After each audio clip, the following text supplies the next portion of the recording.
para que podamos adentrarnos y poder introducirnos en el mundo del futuro y poder analizar claramente la culminación de la humanidad, pero sobre todas las cosas, la razón por la cual la humanidad se encuentra como se encuentra, y que podamos nosotros realmente poder discernir qué es lo que Dios nos quiere decir. La primera pregunta que tenemos es: ¿cómo fue escrito el libro del Apocalipsis? Bueno, el libro del Apocalipsis fue escrito hace aproximadamente 2000 años por el apóstol Juan.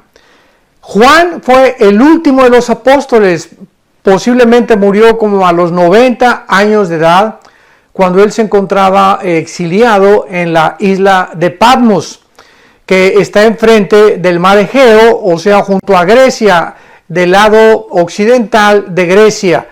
Y ahí en esa isla, regularmente el Imperio Romano mandaba o confinaba a todos los presos políticos.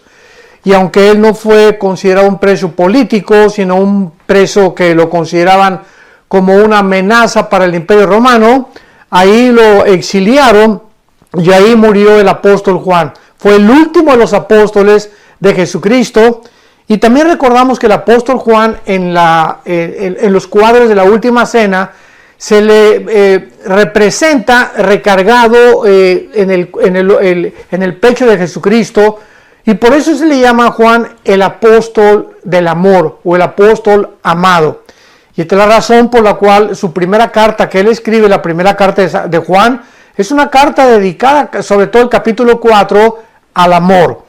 Entonces el apóstol Juan está ahí en la isla de Patmos, 85, 90 años de edad, cuando de repente él escribe en el capítulo 1, versículo 12 en adelante, que se le apareció un personaje demasiado brillante, con un esplendor maravilloso, y entonces dice que él estaba en el Espíritu en el día del Señor, versículo 10, capítulo 1 del Apocalipsis, y detrás de él oyó una voz como de una gran trompeta, que le decía: yo soy el Alfa y la Omega, el primero y el último.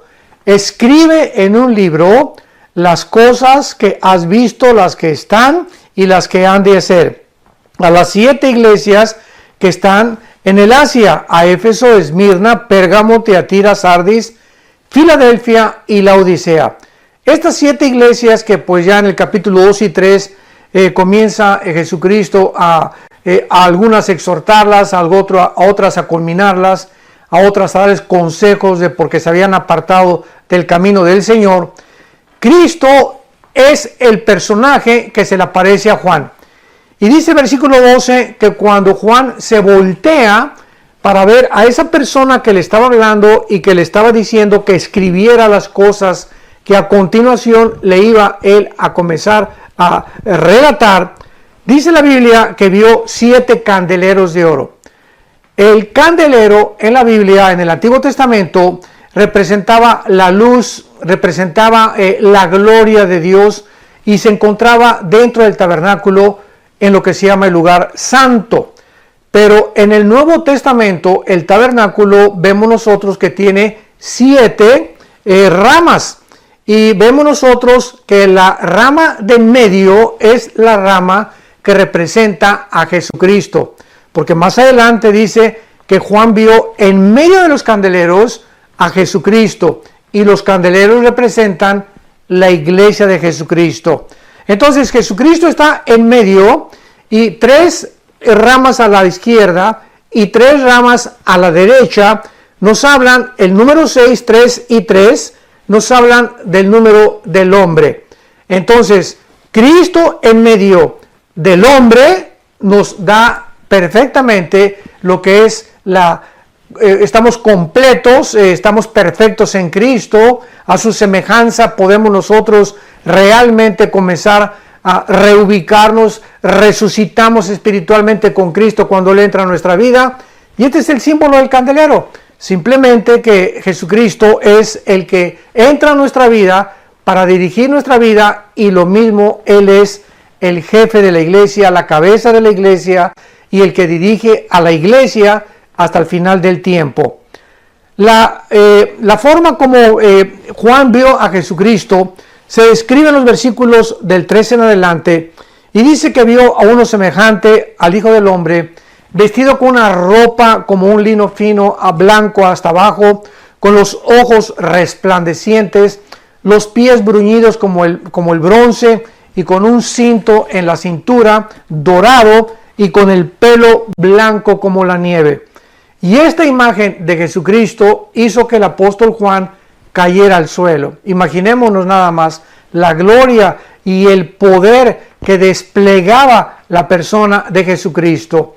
Dice la Biblia, cuando le vi, versículo 17, caí como muerto y él puso su diestra, o sea, su mano derecha, y me dijo, no temas, yo soy el primero y yo soy el último.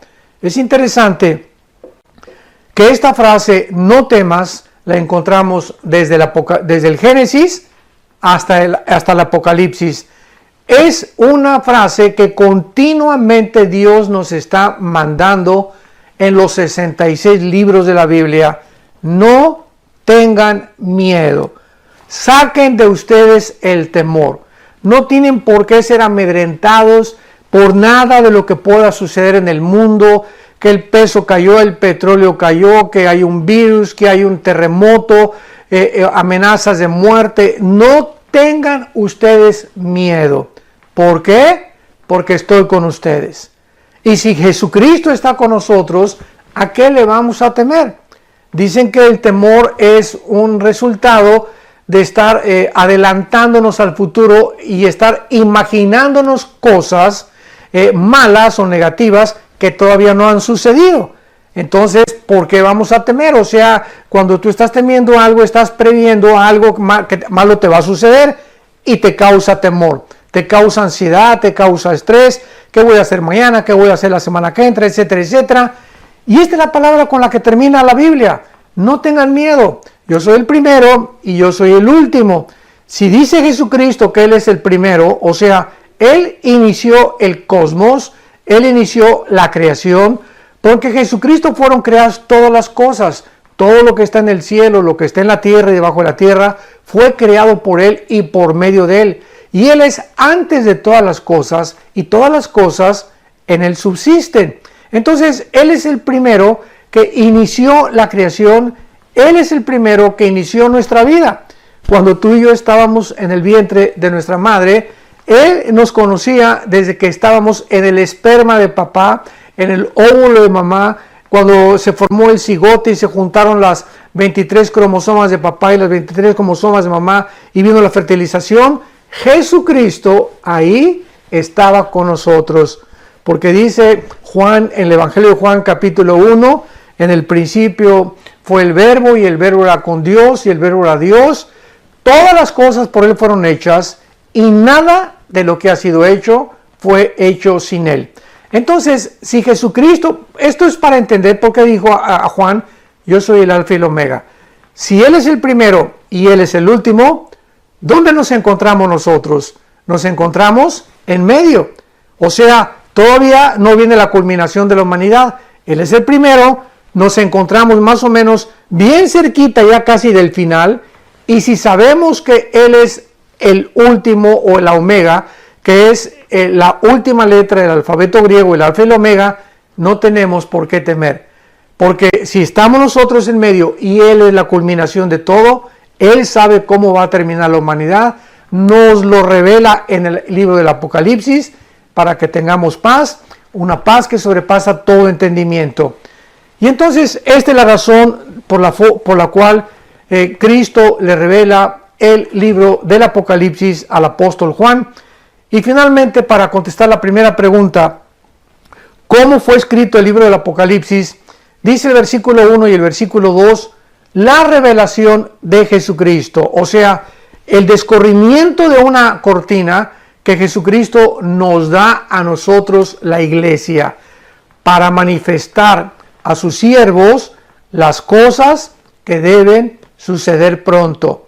Dios está interesado en que nosotros conozcamos el futuro. no por una simple curiosidad, porque Dios no quiere simplemente satisfacer el conocimiento, porque por naturaleza nos encantaría saber qué va a pasar mañana o qué va a pasar el mes que entra. No, Dios quiere que nosotros conozcamos el futuro con una sola razón, que nos preparemos. El fin de todas las cosas se acerca. 1 Pedro 4:7, velad y orad. Entonces, esta es la razón por la cual Dios quiere que nosotros estemos preparados. Vamos a llegar a un final de la civilización, a un final de la humanidad. Tu vida y mi vida va a llegar algún día al final y tú tienes que estar preparado, y yo también, para encontrarnos con nuestro Dios. Agradecemos profundamente la luz que nos arrojó a través de la Escritura con respecto a este cuestionamiento, a esta inquietud, a esta pregunta sobre cómo fue escrito el libro de Apocalipsis. La siguiente inquietud de nuestra audiencia es: ¿quién es el que juzgará al mundo? Muy bien, en el capítulo 5 del Evangelio de Juan, Cristo ya había mencionado con mucha anticipación que el Padre le había entregado el juicio del mundo entero algún día, como lo vamos a ver, porque simplemente Él fue el que pagó en la cruz por tus pecados y por mis pecados. Y dice el capítulo 5 de Juan, versículo 25, es Cristo el que está hablando: de cierto les digo, viene la hora y ahora es, cuando los muertos oirán la voz del Hijo de Dios. Y dice la Biblia que aquellos que la oigan van a vivir, porque como el Padre tiene vida en sí mismo, le ha dado al Hijo el tener vida en sí mismo, y también le dio autoridad de hacer juicio por cuanto es el Hijo del Hombre. El Padre le da al Hijo la autoridad de hacer juicio. O sea, el día que toda la humanidad sea juzgada, va a ser Cristo el juez.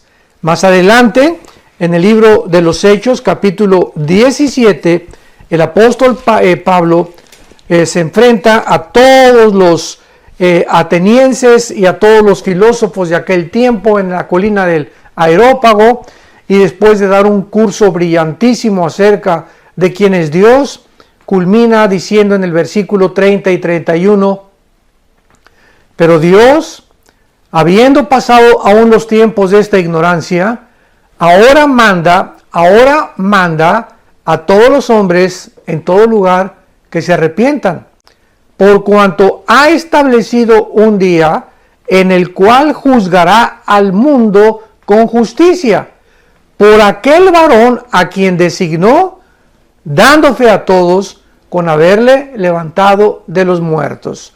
Vemos nosotros que el apóstol Pablo le dice a este grupo de filósofos atenienses: Dios ha escogido un día en el que va a juzgar al mundo.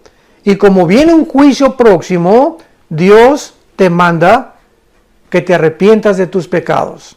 Que te arrepientas de tus pecados, porque si tú llegas a la muerte y te enfrentas con el juicio de Dios sin haber recibido a Cristo como tu Señor y como tu Salvador, vas a ser condenado eternamente.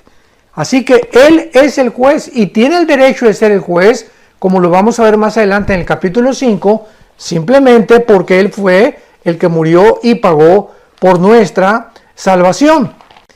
Y en la segunda carta a Timoteo, capítulo 4, versículo 1, el apóstol Pablo vuelve a confirmar que Jesucristo será el juez. Dice 2 Timoteo 4:1, te encarezco, escribiéndole a Timoteo, delante de Dios y del Señor Jesucristo, que juzgará a los vivos y a los muertos en su manifestación y en su reino. Entonces, no hay ningún lugar a dudas que Jesucristo será el juez. Primero murió en una cruz, dio su vida por nosotros, y ahora que fue resucitado y sentado a la diestra del Padre en las alturas, bajará al mundo, pero ya no bajará como el Cordero que quita el pecado del mundo. Cuando Cristo regrese por segunda vez, ya en ese momento va a terminar la oportunidad que se le dio a los seres humanos de poder arrepentirse. En este juicio tremendo nos habla el Apocalipsis y nos saltamos hasta el capítulo 20 del Apocalipsis, capítulo 11 en adelante, para que veamos nosotros este juicio de Dios, de qué forma se va a llevar a cabo. Y dice así, Apocalipsis 20, del 11 al 15. Aquí quiero aclarar algo muy importante. Nosotros los cristianos, si tú eres cristiano, ya fuimos juzgados en la cruz. Cuando Cristo murió por nuestros pecados, todos tus pecados y todos mis pecados fueron puestos sobre su cuerpo. El que no conoció pecado, dice 2 Corintios 5, por nosotros se hizo pecado. Cristo lleva mis pecados y tus pecados en su cuerpo de carne, para que nosotros podamos ser eximidos del juicio de Dios. Dice Juan 5:24, de cierto les digo, el que oye mi palabra y crea al que me envió, no vendrá a condenación, porque ha pasado de la muerte a la vida. Entonces es maravilloso saber que de tal manera amó Dios al mundo que nos ha dado a su Hijo unigénito, para que cualquiera que en él crea no se pierda, mas tenga la vida eterna. Entonces nosotros los cristianos, cuando muramos, ya no vamos a estar en el juicio que voy a leer a continuación, porque este es el juicio del gran trono blanco, donde van a estar solamente todas aquellas personas que verdaderamente tuvieron la oportunidad de aceptar a Jesucristo y voluntariamente lo rechazaron. En otras palabras, es el juicio de los incrédulos. Y dice el versículo 11, capítulo 20 del Apocalipsis. Vi un gran trono blanco y al que estaba sentado en él, de delante del cual huyeron la tierra y el cielo, y ningún lugar se encontró para ellos. Notamos algo interesante. ¿Cuándo se va a llevar este juicio de todos los incrédulos? Se va a llevar después de los 1000 años o del milenio o del reino milenial del Mesías Jesucristo. O sea, ahorita nos encontramos antes de la tribulación, viene el arrebatamiento de la iglesia, después 7 años de la tribulación, después descendemos con Jesucristo, ya que tuvimos el juicio, pero no de la salvación, sino de nuestras obras buenas o malas que serán recompensadas. Bajamos con Cristo en la segunda venida y después establece el reino milenial por 1000 años. Y cuando acabe el reino milenial, esto es importante para la cronología bíblica, ahí entonces vendrá el juicio del gran trono blanco, cuando resucitarán desde Adán hasta después del milenio todos los seres humanos, repito, desde Adán hasta que termine el milenio, que se encuentran actualmente en el infierno, van a resucitar para presentarse en este juicio. Y vean ustedes, y no sé si lo observaron, que dice en el versículo que cuando este juicio se lleve a cabo, versículo 11, delante del cual huyeron la tierra y el cielo. O sea, ¿cómo sabemos que es después del milenio? Porque hasta después del milenio será la creación de los nuevos cielos y de la nueva tierra, que el capítulo 21 del Apocalipsis nos termina concluyendo. Cuando acabe el milenio, entraremos a la eternidad, donde ya el pecado se acabó, la muerte se acabó, porque durante el reino milenial habrá muerte, habrá castigos, etcétera, etcétera, porque todavía no son los cielos nuevos y la nueva tierra. Repito, hasta el terminar el milenio, Dios creará los cielos nuevos y la nueva tierra, y dice la Biblia, en el versículo que estamos leyendo, que será exactamente cuando se lleve el juicio final. En ese momento, los que están siendo juzgados en el juicio del gran trono blanco van a ver con sus ojos desaparecer la tierra. Ahí van ellos a ser testigos que ahí ese mundo donde tenían su esperanza, donde tenían todo lo que ellos creían que los iba a hacer felices, que quisieron vivir para ese mundo temporal en el cual estamos actualmente, lo van a ver desaparecer de la noche a la mañana.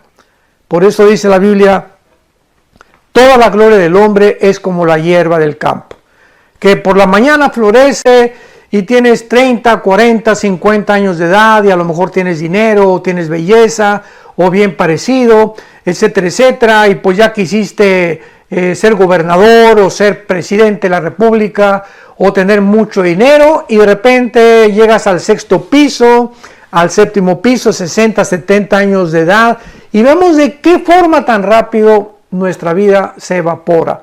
Y todo lo que volteas tú para atrás, que no fue aquello por lo cual viviste para Cristo, no tendrá ningún valor en el mundo venidero. Por eso dice la Biblia, toda la carne, o sea, todos los seres humanos, se nos compara con la hierba del campo. Crecemos y crece la rosa y florece en el atardecer y se marchita más adelante al anochecer. Así es nuestra vida. Es como un vapor que se aparece y desaparece, dice Santiago capítulo 4, y ya no vuelve otra vez a aparecer, porque después de la muerte viene el juicio. Continuamos leyendo en Apocalipsis 20 y el versículo 12 dice: y vi a los muertos, grandes y pequeños, de pie ante Dios. Y los libros fueron abiertos. Y otro libro fue abierto, el cual es el libro de la vida. Y fueron juzgados los muertos por las cosas que estaban escritas en los libros según sus obras. Vamos a volver a leerlo. Vi a los muertos, dice el apóstol Juan, grandes y pequeños. O sea, en este juicio van a estar tanto los más grandes magistrados, los reyes, aquellos que eran de sangre azul, como los indígenas, los que fueron potentados y los que fueron ricos y los que fueron conquistadores, como aquellos también que fueron sirvientes o que fueron esclavos. Eso es lo que significa grandes y pequeños. O sea, en este juicio no hay distinción social, no hay distinción religiosa, no hay distinción de color de piel. Ahí estarán todas aquellas personas simplemente que rechazaron a Jesucristo. Y dice a continuación, y a estos muertos, grandes y pequeños, estaban de pie. Qué cosa más interesante. ¿Por qué? ¿Por qué de pie? ¿Por qué ya no se hincaron? Imaginémonos, están ante el juicio, el gran trono blanco, ahí está Jesucristo, ahí está el Padre. Y era para que en ese momento cayeran de rodillas, ¿verdad? Nos podríamos imaginar, oh Señor, perdóname, tú tenías la razón.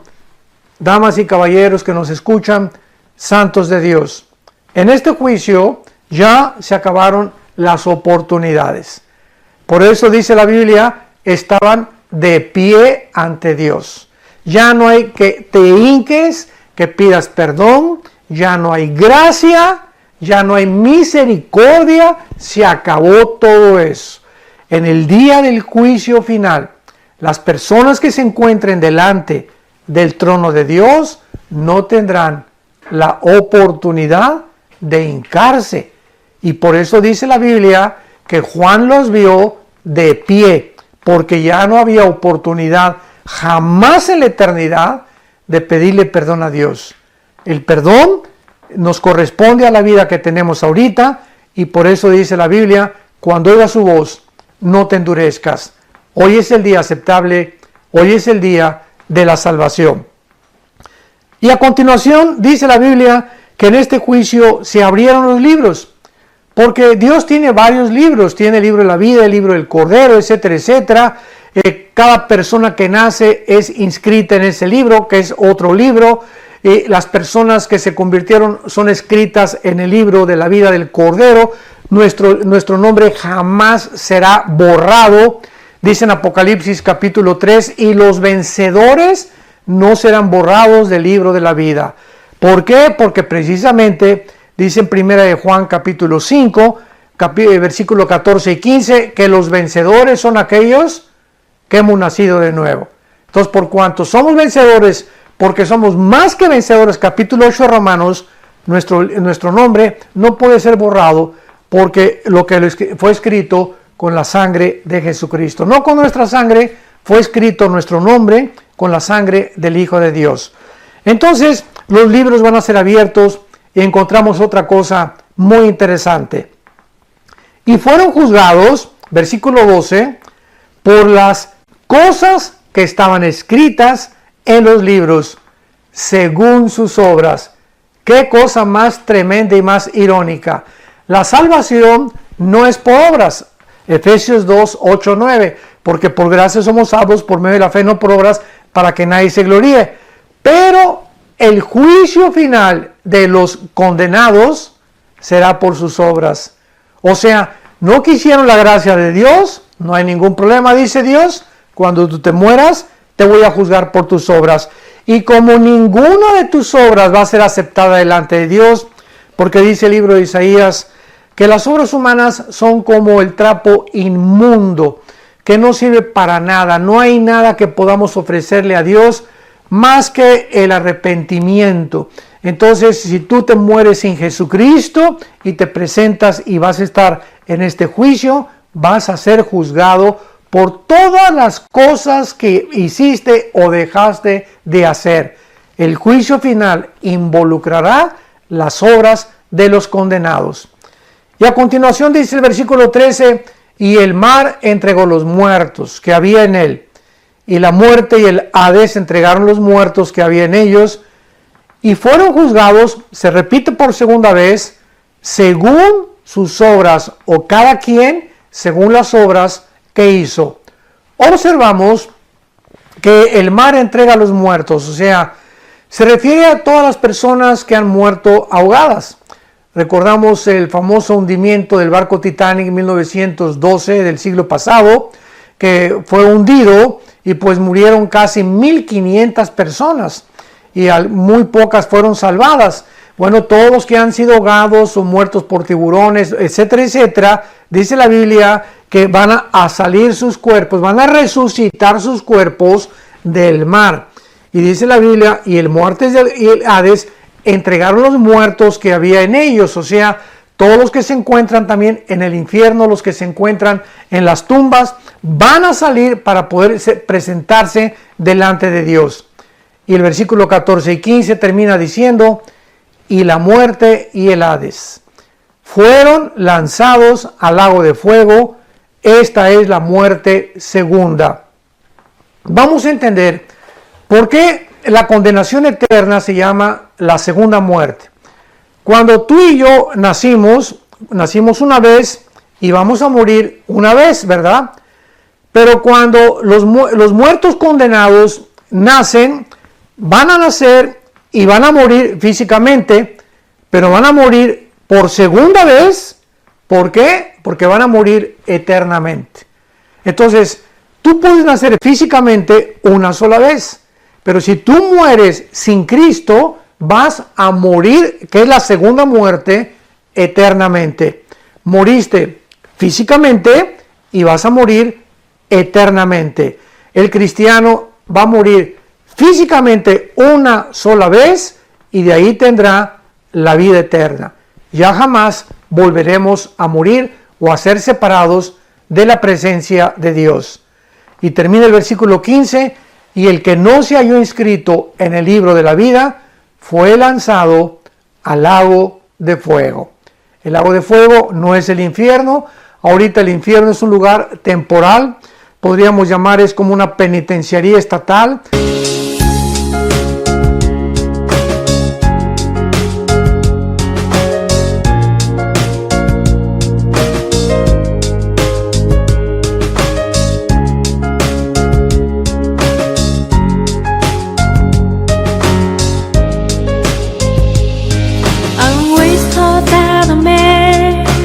Fall in love with, but I'm so be my best friend. I am glad that it's so it is.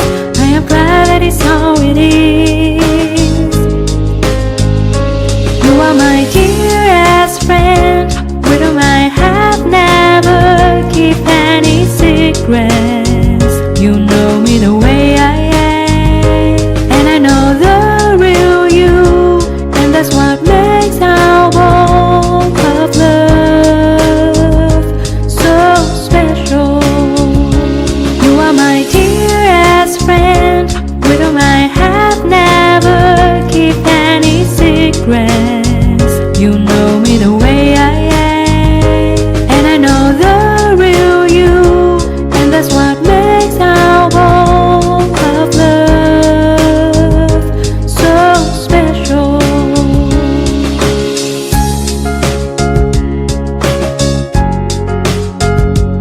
Para que después de que el juez dicte sentencia, sean sacados y condenados a una prisión ya donde van a permanecer ya 50, 60, 70 años, y este es el lago de fuego del infierno. Están ahorita temporalmente esperando el juicio del gran trono blanco, van a ser sacados de ahí y van a ser, después de que Dios les demuestre. Vamos a ser nosotros el jurado, ¿sabían eso? Santos de Dios. Dice el 1 Corintios capítulo 6, que no saben que los santos han de juzgar a los ángeles. Nosotros, la iglesia, vamos a formar parte del gran jurado de Dios. Esto es asombroso. Y cuando nosotros formamos parte del jurado, con los ángeles alrededor, tal vez como público, Dios va a demostrarte a ti por qué serás lanzado al lago de fuego. Tú podrías preguntarme, bueno, ¿que no es un Dios de amor? Claro que sí, de tal manera amó Dios al mundo que nos dio a su Hijo unigénito, para que si tú crees en Él no te pierdas, mas tengas la vida eterna. Pero no va a haber, una cosa es segura, ninguna persona en el lago de fuego sin que antes haya sido amada por Dios. Antes de que tú te condenes, recuerda algo, que Dios te amó mientras estabas vivo.